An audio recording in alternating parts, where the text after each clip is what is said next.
हरियाणा में होने वाले विधानसभा चुनावों को लेकर तमाम राजनीतिक दल जो है वो सक्रिय दिख रहे हैं। इसी कड़ी में जो आज़ाद समाज पार्टी है उससे भावी उम्मीदवारों ने भी जो है कहीं ना कहीं ताल ठोकनी शुरू कर दी है। भीम आर्मी के नेताओं के साथ उन भावी उम्मीदवारों का जो मेल जोल है, जो मुलाकातें हैं, उनका सिलसिला शुरू हो चुका है। पृथला विधानसभा के साहूपुरा गांव में मौजूद हूं और आपको बता दें कि यहां पर भीम आर्मी के नेता धर्मवीर परवाल जी पहुंचे हुए हैं अपने सैकड़ों कार्यकर्ताओं के साथ में और एक बड़ी पंचायत का यहां पर आयोजन किया गया है। राजनीतिक चर्चाएं तेज़ हैं तो जाहिर सी बात है राजनीतिक विषय पर ही बात करेंगे। और ये जो पंचायत यहाँ पर हुई है वो भी कहीं ना कहीं भावी उम्मीदवार को लेकर ही हुई है। तमाम लोगों ने यहाँ पर जो ओबीसी बीसी से आते हैं पार्टी की जो है सदस्यता भी ली है, तो उसी को लेकर के बातचीत करेंगे। तो सर, क्या कुछ फाइनल हुआ है आपकी इस पंचायत में और तमाम लोगों को आपने आज पार्टी का पटका पहनाया है?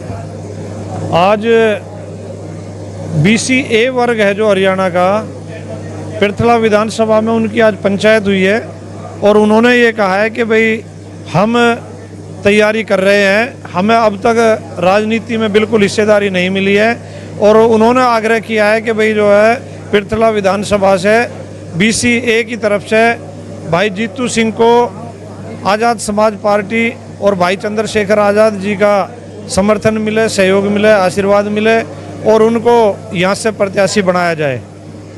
और हमने उनको कहा है कि भाई आप अपना जो है मेहनत करो, काम करो।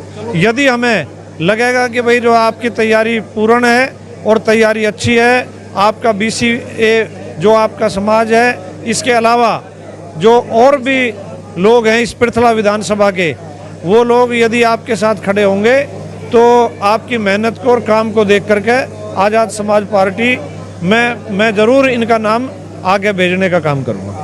अगर चुनाव की बात करें, प्रत्याशी की बात करें, तो जो भीम आर्मी में लोग लंबे समय से कार्य कर रहे हैं, तो वो जो अगर इच्छुक हैं इस चुनाव को फाइट करने के लिए किसी भी विधानसभा में, तो क्या पहली प्राथमिकता पार्टी की ये रहेगी कि पहले उनको उम्मीदवार बनाया जाएगा? देखो, बिल्कुल उनको प्राथमिकता दी जाएगी, पर ये चुनाव है। चुनाव में जिसकी ज़्यादा अच्छी तैयारी दिखाई देगी, चाहे वो संगठन का साथी होगा, चाहे वो कोई और होगा, उसको ही प्राथमिकता दी जाएगी। ऐसा नहीं है कि भाई कोई जो है आए कहे कि मुझे टिकट दे दो और चुनाव लड़ा दिया जाए।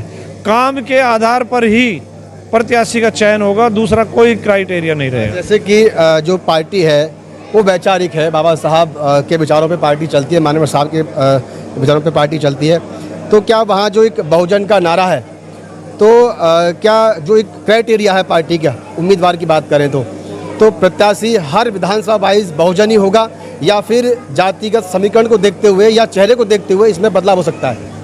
नहीं, बिल्कुल 100% बहुजन ही होगा, क्योंकि हमारा बिल्कुल सीधा मानना है कि जो बहुजन की बात करेगा वो इस देश में राज करेगा। उसी नीति के आधार पर बहुजन हिताय बहुजन सुखाय के आधार पर ही हम प्रत्याशी का चयन करेंगे। अच्छा, चंद्रशेखर आज़ाद जी सिर्फ यहाँ चुनावी रैलियों में दिखाई देने वाले हैं या उससे पहले कोई सांकेतिक या परिवर्तन रैली के रूप में भी कोई जो है उनको देखने को यहाँ पर मिलेगा फरीदाबाद में?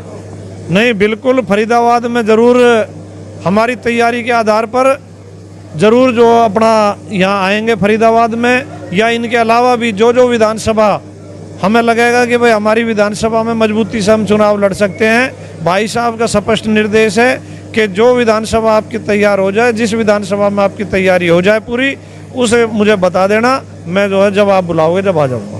अच्छा, जो आपने आज ओबीसी समाज BC A को जो आपने सदस्यता दिलाई है, बहुत लोगों ने पार्टी ज्वाइन करी है यहाँ पर, तो जो है ये कहीं ना कहीं ये तबका वो है जो कहीं ना कहीं दूसरे दलों में ही अब तक जो है लिपटा रहा है और उन्हीं को ये नेता बनाता रहा है। तो कितनी उम्मीद है आपको कि ये आज़ाद समाज पार्टी में जुड़ करके पार्टी को मजबूत करेंगे चुनावों के बाद भी? आज़ाद भारत से पहले भी और आज़ाद भारत के बाद भी पिछले 75 साल से ये जो तबका है जिसे BC A बोलते हैं, यह बिल्कुल अपेक्षित है। और आज शेड्यूल कास्ट की तो इस देश में आवाज़ कोई उठाने वाला है, उनके हितों का जो नुकसान पहुंचाते हैं उनके खिलाफ लड़ाई लड़ने वाले हैं। परंतु इस वर्ग में OBC की जो लैंडलेस जातियां हैं या BC A वर्ग जिसको कह रहे हैं, उनका तो आवाज़ उठाने वाला भी कोई नेता नहीं है। इसलिए हमें भीम आर्मी आज़ाद समाज पार्टी को, जो सैकड़ों साल से वंचित और शोषित रहा है बीसीए वर्ग, उसमें नेतृत्व तैयार करने का काम करेंगे। चुनाव में उनको प्रतिनिधित्व देने की कोशिश करी जाएगी उनके काम के आधार पर, और चुनाव के बाद भी संगठन को मजबूत करेंगे। और जो इस बहुत बड़ा वर्ग है जो ओबीसी का हमारा, उसमें नेतृत्व तैयार करेंगे। इन लोगों को जगाएंगे, इनको एक एक घर का दरवाजा खटखटाएंगे और बीसीए में से ही हम नेता तैयार करेंगे। सर, एक आखिरी सवाल और है। बीजेपी ने जिले में जो है एक नौजवान जागरूकता एक अभियान शुरू किया है। बीजेपी खुद सत्ता में है यहाँ, उसके बावजूद भी वो नौजवानों को जो अपनी ओर खींचने के लिए एक जागरूकता अभियान चला रही है। तो इस तरह की कोई पहल पार्टी की तरफ से, आपकी तरफ से की जाएगी? देखो, वो तो नौजवान अभियान अब चला रही है, हमारा तो अभियान ही भीम आर्मी आज़ाद समाज पार्टी का नौजवानों से शुरू होता है। हम तो 12 महीना नौजवानों के टीम के साथ ही रहते